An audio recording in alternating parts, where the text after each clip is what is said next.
In February of 1956, while Queen Elizabeth II was visiting Nigeria for the first time, something happened to her that shocked the world. While visiting Kaduna in Nigeria, Queen Elizabeth was having a meeting with some paramount traditional rulers. And, as per culture, each of these rulers were to remove their caps and bow to Queen Elizabeth as a sign of respect to the monarchy. But one traditional ruler refused to take off his cap and bow to the Queen, stating that it was against his culture for him to take off his cap in public and bow to another person, talk less to bow to a woman. When he was pressured and threatened to either bow or be thrown out of the meeting hall and be dethroned, what he did next shocked everyone, including the Queen, which brought the meeting to an end before it even started. King Ata Ame Oboni, after much pressure, finally removed his cap, and immediately a swamp of bees emerged from his cap and filled the room, stinking some of the kings and leading to Queen Elizabeth being evacuated from the room. What happened next will shock you. In this video, we shall be shining the light on one traditional African ruler who decided to uphold his culture despite being pressured to do otherwise. This is the story of King Ata Ame Oboni of the Igala Kingdom, the man who chose death instead of bowing to Queen Elizabeth II. Before we proceed, please take a few moments to subscribe to the channel and turn on notification so you don't miss any of our subsequent videos. King Ata Ame Oboni remains one of the most complex, controversial, and symbolically powerful monarchs in the long history of the Igala Kingdom, located in today's Kogi State, Nigeria. His life unfolded at a moment when ancient African kingship collided violently with colonial rule, modern politics, and cultural erosion.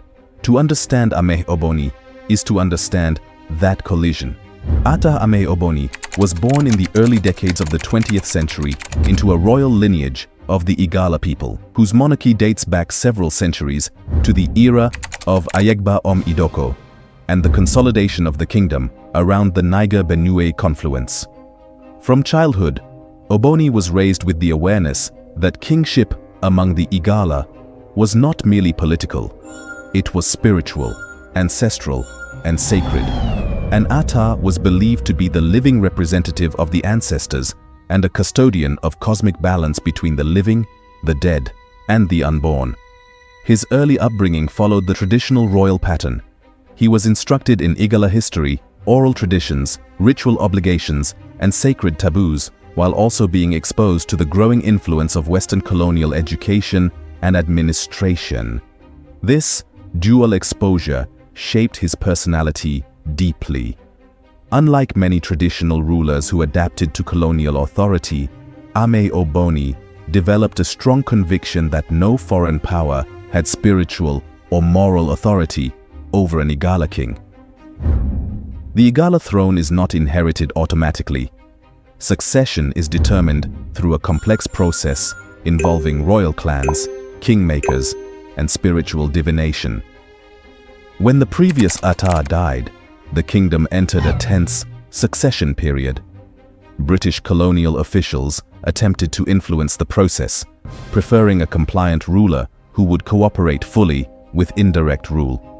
Ame Oboni, known for his strong will and spiritual assertiveness, was seen as problematic by colonial authorities. Despite colonial resistance, Igala kingmakers favored him. They believed he possessed the ancestral legitimacy and spiritual fortitude required to rule in turbulent times. After prolonged negotiations, pressure, and ritual confirmations, Ame Oboni was crowned Ata of Igala. His ascension itself was an act of defiance, an assertion that Igala tradition, not colonial approval, ultimately determined kingship. As king, Ata Ame Oboni ruled with a deep sense of sacred authority. He emphasized traditional rituals, ancestral veneration, and the spiritual independence of the Igala throne. Unlike many rulers of the era, he refused to see himself as a ceremonial figure under government supervision. To him, the Ata was equal to any head of state, African or European. His reign was marked by frequent tension with colonial administrators and later Nigerian political authorities. Ame Oboni resisted policies that undermined traditional authority, land rights, and ritual autonomy. He insisted that certain matters, especially those involving land, shrines, and ancestral rights, were beyond government interference. This stance made him popular among many Igala elders, but dangerous in the eyes of officials. Igala kingship is governed by strict ritual practices and taboos, many of which Ame Oboni observed rigorously. As Atta, he could not eat certain foods, could not see dead bodies, could not appear in public without prescribed regalia, could not remove his cap or shake hands with anybody, and could not travel freely without ritual clearance. He was forbidden from engaging in ordinary social behavior. His life was tightly controlled by tradition. Certain days were sacred, during which he could not leave the palace or receive visitors. His body itself was considered sacred, and even his movements were believed to affect the spiritual health of the kingdom. At the same time, there were practices he refused to abandon, even under modern pressure. He resisted reducing kingship to symbolism, refused to bow to political officials, and rejected attempts to subordinate traditional rituals to state authority. This rigidity fueled myths around him, stories of supernatural power, spiritual warnings, and mystical protection. While some accounts are exaggerated, they reflect how deeply people believed in the sacred nature of his authority. Under his rule, the Igala kingdom flourished. However, this uncompromising stance also isolated him politically. By the late 1950s, as Nigeria moved rapidly toward independence, traditional rulers were increasingly viewed as obstacles to modern governance. Ame Oboni's refusal to compromise placed him directly in conflict with regional authorities. In January of 1956, 4 years after becoming the Queen of England, Queen Elizabeth made her first official visit to Nigeria. She was 29 years old at that time. There was a particular meeting held in Kaduna, which consisted of all paramount traditional rulers in Nigeria, and which had the Queen of England in attendance. During this meeting, everyone with no exception was expected to bow to the Queen, and all the traditional rulers had to remove their caps before bowing. Everyone did as instructed, but when it got to Atta Ame's turn to remove his cap and bow, he refused, stating that it was a taboo for a king to remove his cap in public. After much persistence and threat to send him out and dethrone him if he refused to remove his cap, Atta was forced to remove it and bow to the Queen. He had a lot at stake, and any dethronement would deter his descendants from having any access to the throne. His people perceived him as a mini-god, and bowing to a human seemed like an insult. Atta yielded to the demand, and as soon as he removed his cap, a swamp of bees came out of it. Immediately, the meeting hall was filled with bees. Everyone ran away. As soon as this happened, the Queen was immediately removed from the hall. Unfortunately, the bees stung some people, and this brought the meeting to an abrupt end. While all these happened, another king, the Oba of Benin, was advised by Atta to go outside before removing his own cap. According to history, Atta Ame Oboni was asked to be arrested and handcuffed by the security people, which they did, but the handcuffs fell off his hands. He was later locked up in a room on the instruction of the northern rulers and guarded by the security personnel, but only to find out later by the personnel that he had left the room. Yes, when the security were taking him to be locked up, he told his driver, Amanabo of blessed memory, to take the car and be going to Ida while the security locked him in the room. He then warned Amanabo not to look back until he felt a cool breeze in the car. Though Amanabo argued a little that he cannot leave the Atta there, but later obeyed and started driving back to Ida from Kaduna. After some time, he felt the cool breeze in the car, and Atta Ame was seated inside the car. The incident in the meeting made many traditional rulers, which were mostly northerners, to be angry, especially making kings run in such a manner because of bees. This became one important sin, and it was like one sin too many. The Queen of England was also not happy, and they, the Queen and northern leaders, started looking for a way to remove Atta Ame from the throne since he was getting tougher and uncontrollable like others, as well as searching for an obedient replacement.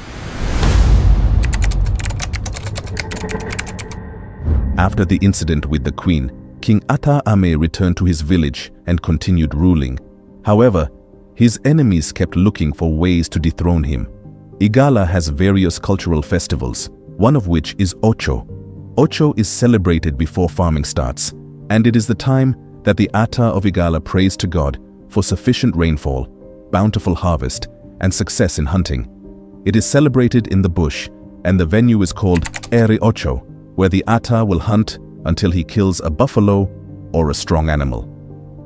The community in Ida, where Ocho takes place, is called Ogo Efa. He performs a little sacrifice to the ancestors using a fowl in the process, and this was to find out if there will blessings or problems in the land after the Ocho.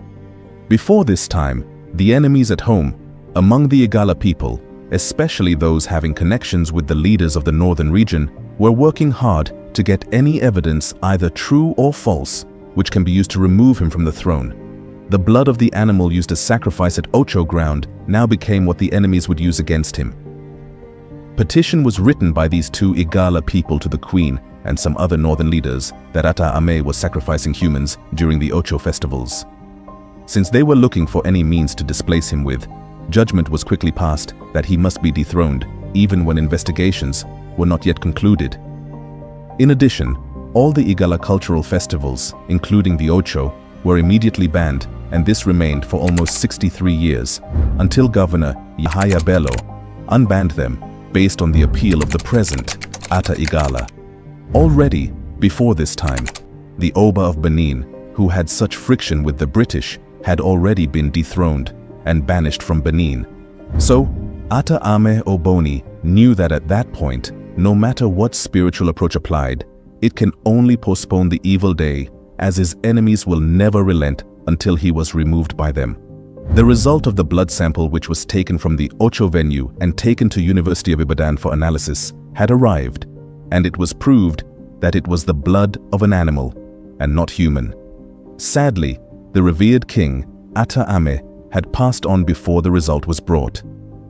But Ata Ame, being very sure that he was wrongly accused and framed up by his enemies, especially those from Igala, who wrote the petition against him, marking the beginning of his planned dethronement, made some pronouncements before his death. He was allegedly quoted to have said that the person who wrote the petition against him would have that hand dried up, and that the leader of the gang or petitioners would be buried 3 times. And they all came to pass. While the hand dried as said, the other was buried. As stated, first was the leg, second was his hand, and the third was himself, all buried at various times at different locations. In addition, as this information of his dethronement was given to him in a meeting from where he was supposed to go back to Ida and prepare to leave the throne, he stopped on the way in another Igala land called Dakina. That was where he committed suicide. Before taking his life, he was allegedly quoted to have said that the town, Dakina, will be popular, but its development will not be as much as its popularity. He was also quoted to have said that because Igala was the genesis of his ordeal, there will be disunity among the Igala people until the reign of his own blood, son, as Ata, and all Igalas, irrespective of their locations, will be reunited again. I think from the reconnection and reunification of Igala people across Nigeria and beyond, which has been going on, and still going on, under the reign of his son, Agabaidu Idakwo Ame Oboni II, the present Ata Igala, that pronouncement of reunification of Igala people is also coming through. Thanks for watching, and drop your thoughts in the comment section.